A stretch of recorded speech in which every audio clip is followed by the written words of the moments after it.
On the evening of the 22nd of June, what would become one of the most famous moments in Scottish history occurred. Robert the Bruce was riding his Frisian horse near the front lines. He wore simple chain mail, much lighter than the heavy plate armor of the English knights. He carried his favorite battle axe, a weapon he had used in many fights over the years. Bruce wanted to check the ground where tomorrow's battle would be fought. He also wanted his soldiers to see him calm, confident, and unafraid. From the English side, about 300 yards away, a young knight spotted the Scottish king. This knight was Sir Henry de Bohun, nephew of the Earl of Hereford, one of Edward II's most powerful lords. Bohun was young and eager for glory. He had come to Scotland hoping to make his name in battle. When he saw Bruce riding alone, seemingly unprotected, Bohun thought this was his moment of destiny. Without waiting for orders, Bohun put his heavy lance down and spurred his massive warhorse forward. The horse was a destrier, bred for war, standing over 6 feet tall at the shoulder, weighing more than a ton. All across both armies, soldiers stopped what they were doing to watch. This was not just a fight between two men, it was a symbol. England's heavy cavalry against Scotland's lighter fighters, wealth and armor against skill and courage. Bohun's horse gathered speed. Its hooves thundered on the hard ground. The knight's lance, 12 feet of ashwood tipped with sharp steel, pointed straight at Bruce's heart. Bohun's shield bore the colors of his family. His armor was the finest money could buy. Bruce saw him coming. His advisors later said the king could have easily retreated. His men could have formed up to protect him. But Bruce made a different choice. The Scottish king turned his small horse to face the charging knight. He rose up in his stirrups and hefted his battle axe, his simple weapon, but one he knew how to use. The two warriors raced toward each other. The distance closed, 100 yards, 50 yards, 20 yards. At the very last moment, when Bohun's lance was almost touching him, Bruce pulled his horse sharply to the left. The English knight's weapon passed harmlessly by his side. As Bohun thundered past, Bruce stood high in his stirrups and brought his axe down with all his strength. The sound could be heard across the battlefield. Bruce's axe crashed into Bohun's helmet and split it, and the skull underneath, clean in two. The English knight was dead before he hit the ground. His great warhorse stumbled and fell. Bruce's axe shaft, weakened by the tremendous blow, snapped in half.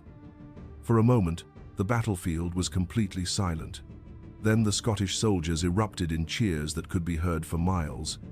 The English knights sat on their horses in shocked silence. Their champion, in his finest armor on his greatest horse, had been killed by a lightly armored king on a small pony. Bruce calmly rode back to his lines.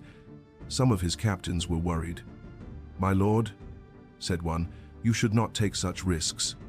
What if his lance had found its mark? Scotland would have lost everything." Bruce looked down at his broken axe handle and smiled. "I'm sorry, lads. It was a good axe." The Scottish soldiers laughed and cheered again. Their king had not only shown courage, he had shown he could joke even after a life-or-death fight. That night, around their campfires, the Scottish soldiers could not number the Battle of Bannockburn, a simple story. In 1314, a small country fought for its life. Scotland was in danger. The big, powerful country of England wanted to control it. This was like a fight between a giant and a small boy. But the small boy had courage. Two kings led their armies to battle. Robert Bruce was the Scottish king. He wanted freedom for his people. Edward II was the English king. He wanted to control Scotland. This battle would decide everything. Would Scotland be free? Or would England win and make the Scottish people slaves? The place was called Bannockburn. It was near a castle called Stirling. In June 1314, two armies came to fight there. One army was huge. One army was small. But the small army had something special. They were fighting for their homes. Years before, Scotland had big problems. King Alexander died in 1286. He fell from his horse and died. Scotland had no strong king after him. His daughter Margaret was too young. She died too. Now nobody knew who should be the new king.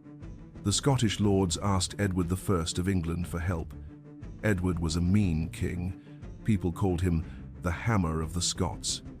He chose John Balliol to be Scotland's king. But Edward made John do everything he wanted. Scotland was not really free. This made the Scottish people angry. First, William Wallace tried to fight back. He won some battles, but Edward I caught him and killed him in London. They cut him into pieces. Then Robert Bruce decided to try. In 1306, he made himself King of Scotland. The church was angry with him. English soldiers chased him. Bruce had to hide in the mountains. Many people thought he would lose, but Bruce was smart and brave. He fought like a wolf. He would attack and then run away. He burned castles so the English could not use them. Slowly, he won back parts of Scotland. By 1314, Bruce controlled most of Scotland, but the English still held Stirling Castle. This castle was very important. If Bruce could take it, Scotland would be almost completely free. Bruce's brother Edward was attacking Stirling Castle. The English soldiers inside were hungry and scared. They made a deal. If no English army comes to save us by summer 1314, we will give up the castle. This forced Edward II to act. He had to save the castle or look weak. He gathered a huge army, more than 15,000 men. They had knights on horses, archers with bows, and foot soldiers. Bruce only had about 6,000 men. "We cannot lose," the English knights said. "We are too many and too strong." But Bruce was not worried. He knew something they didn't know. He had been preparing for months. Bruce chose the battlefield very carefully. Near Bannockburn was a small stream with muddy ground around it. There were woods nearby. The ground was narrow.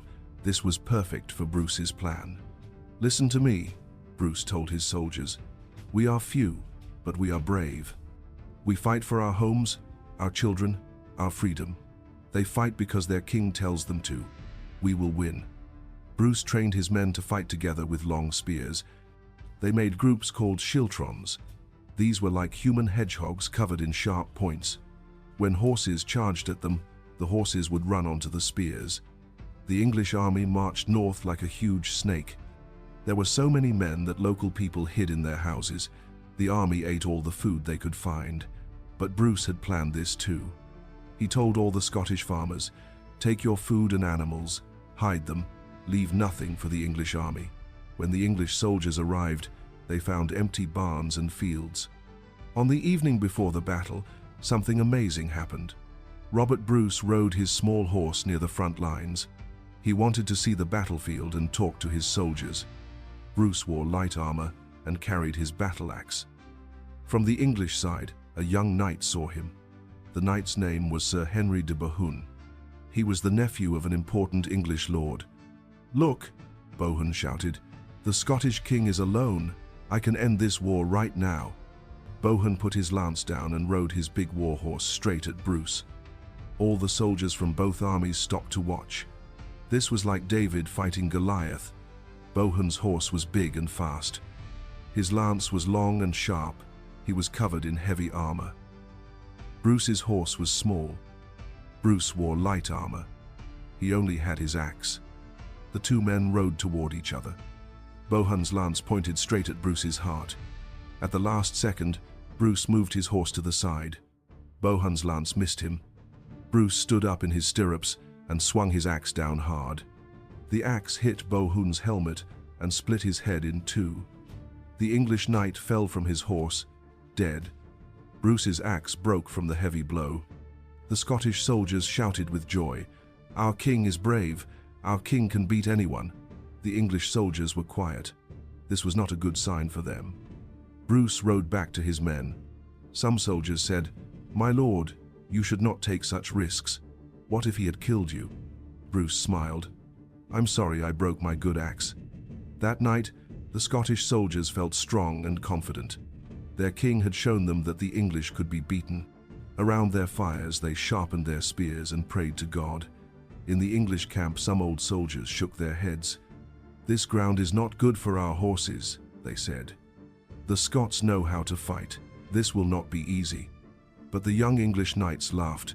One lucky blow means nothing. Tomorrow we will crush them all. Neither army slept well that night. Everyone knew that tomorrow would decide the fate of Scotland. The 23rd of June, 1314. The sun rose on two armies ready to fight.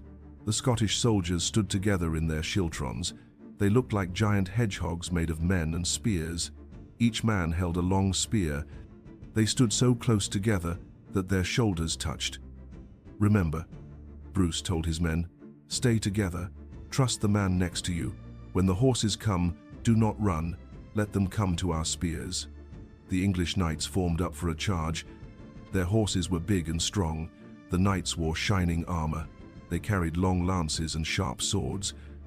"Look at them," the English knights said. "They are so few. We will ride through them like they are made of straw." The English knights spurred their horses forward. The ground shook under the thunder of hooves. Dust rose in clouds. The knights' battle cries filled the air. The Scottish spearmen planted their feet. They pointed their spears forward. The front row knelt down. The second row stood behind them. The third row held their spears over the heads of the men in front. It was like a wall of sharp points. Then came the crash. The English horses ran straight into the spears. Horses screamed as the points pierced them. Knights fell from their saddles.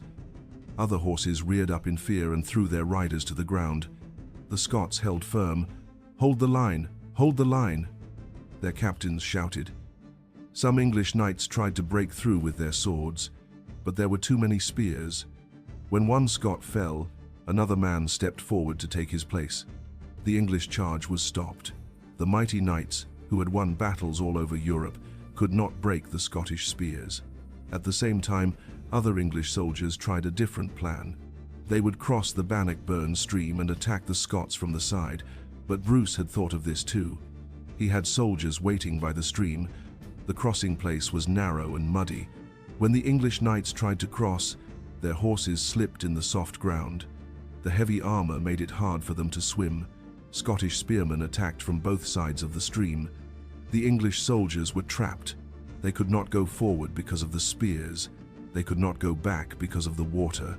Horses fell into the water. Men in heavy armor sank and drowned. The stream turned red with blood.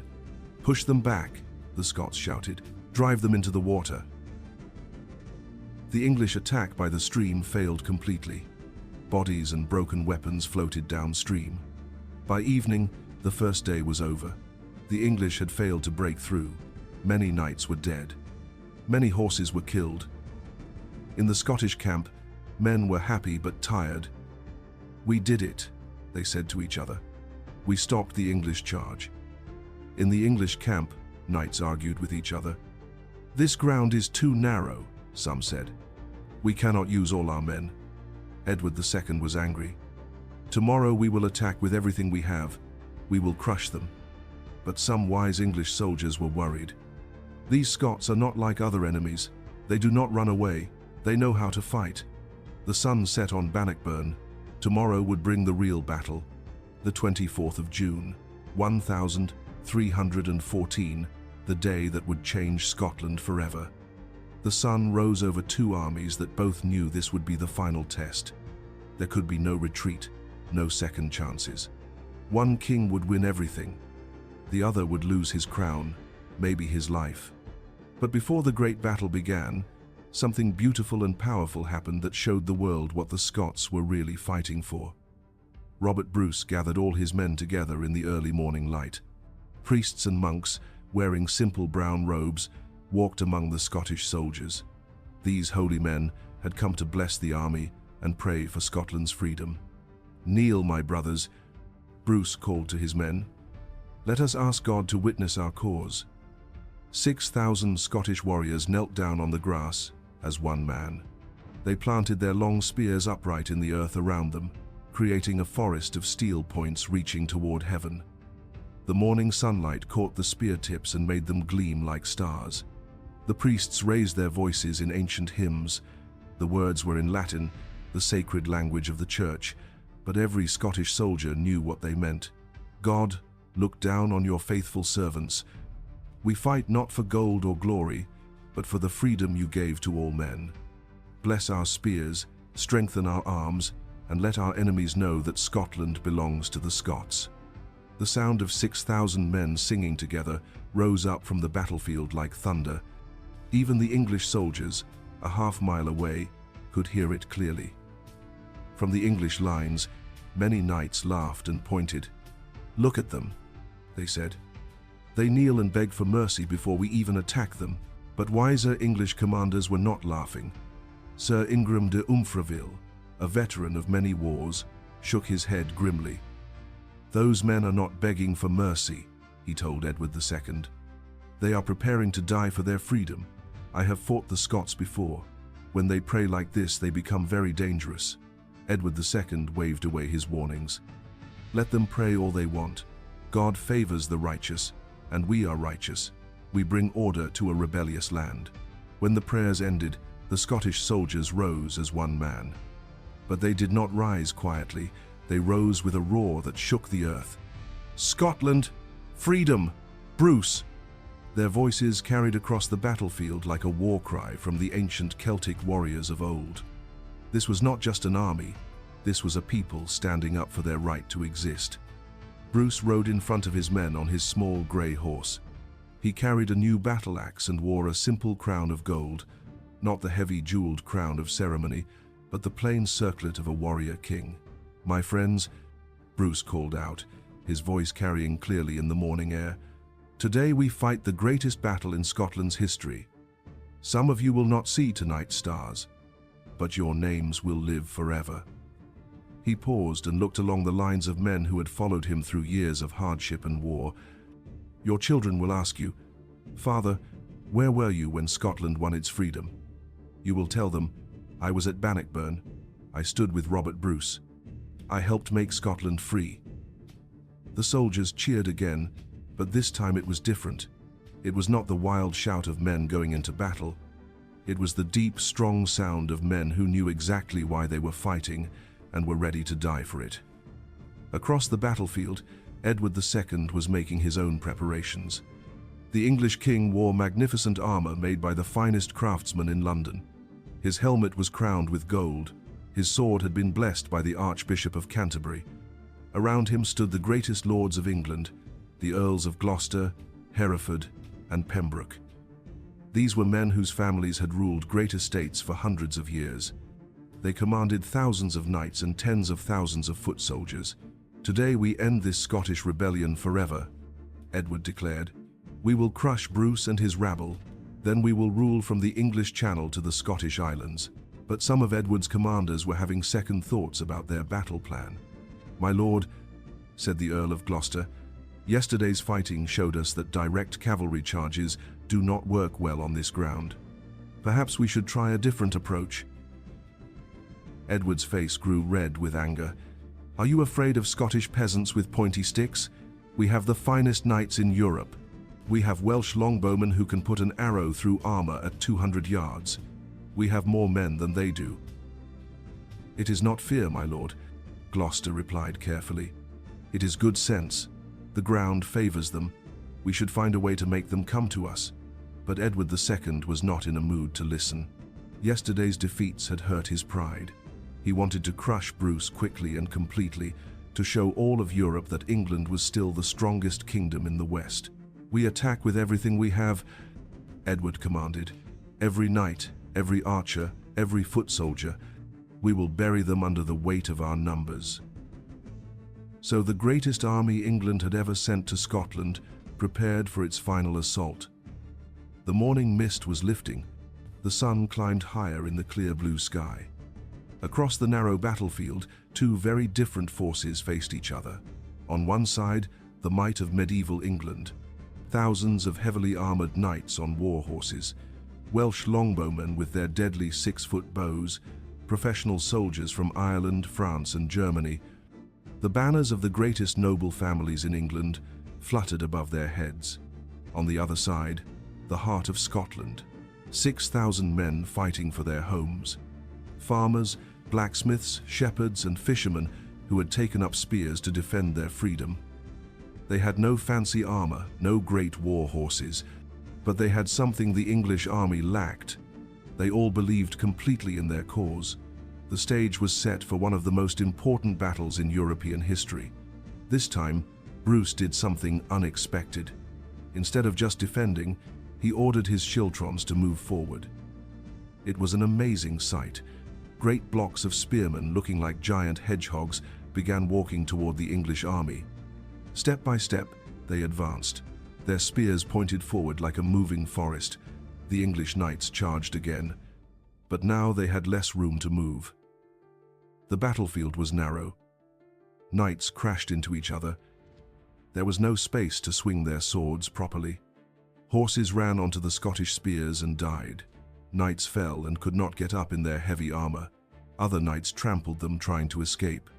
The English longbowmen could not help. Their own knights were in the way. If they shot arrows, they might hit their own men. The very size of the English army now worked against them. There were too many men in too small a space. Knights could not move. Foot soldiers were pushed into the muddy stream. Then Bruce played his final trick. From the hills nearby came a group of men running and shouting. These were the Scottish camp followers. Hogsies, cooks, servants, and grooms. They waved pots, pans, and sticks like weapons. To the tired English soldiers, it looked like a fresh Scottish army was attacking. "More enemies," they shouted in fear. This was too much. The English army began to panic. "We are surrounded," some soldiers cried. Knights broke ranks and tried to escape. In their heavy armor, they pushed and trampled their own foot soldiers. The Scottish spearmen pressed forward, step by step. They were like a machine that could not be stopped. "Scotland, Scotland, freedom!" they shouted as they advanced. The English army collapsed. What had been a mighty host became a mob of frightened men trying to run away. Knights threw away their weapons to move faster. Many jumped into the Bannockburn stream and drowned in their armor. The water was full of bodies. Edward II himself almost was captured. As the Scottish spearmen came closer, his bodyguards grabbed the king. "My lord, we must go now," they shouted. Edward II fled the battlefield. The King of England ran away from a much smaller Scottish army. It was the greatest shame of his life. The English king rode to Stirling Castle, but the governor would not let him in. He knew the battle was lost. Edward had to keep running until he reached the sea. When the fighting ended, the field belonged to the Scots. Thousands of English soldiers lay dead. Many more were prisoners.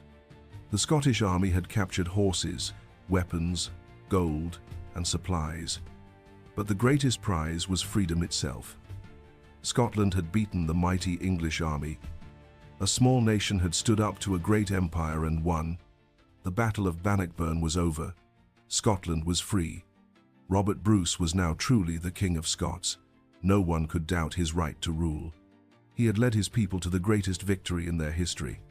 Stirling Castle surrendered to Bruce, as promised. Now the Scots controlled all of Scotland. The English prisoners were very valuable. The Scots demanded huge payments to set them free. This money helped Scotland rebuild after years of war. Edward II returned to England in shame. His own lords were angry with him. "How could you lose to such a small army?" they asked. Edward's power in England was weakened. Some say his defeat at Bannockburn helped cause his downfall years later. All across Europe, people heard about the battle. They were amazed that little Scotland had beaten mighty England. Diplomats began to treat Scotland as a real kingdom, not just a rebellious province. The victory at Bannockburn did not end all the wars between England and Scotland.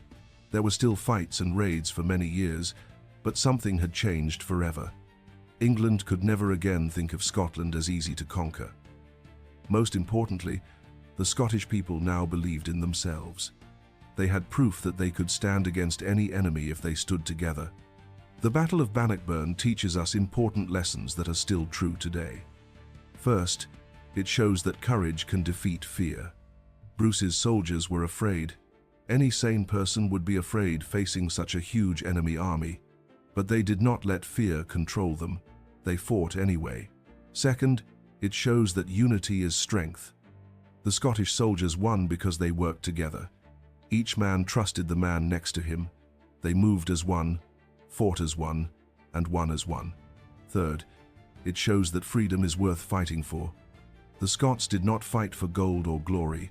They fought because they wanted to be free to live their own lives, speak their own language, and choose their own leaders.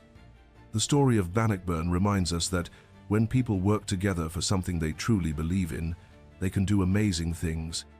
It does not matter if they are outnumbered. It does not matter if the enemy seems stronger. What matters is courage, unity, and the will to be free. Today, when people face difficult challenges, they can remember Robert Bruce and his 6,000 brave soldiers. They stood against an army of 15,000 and won. They proved that impossible things can become possible when ordinary people do extraordinary things.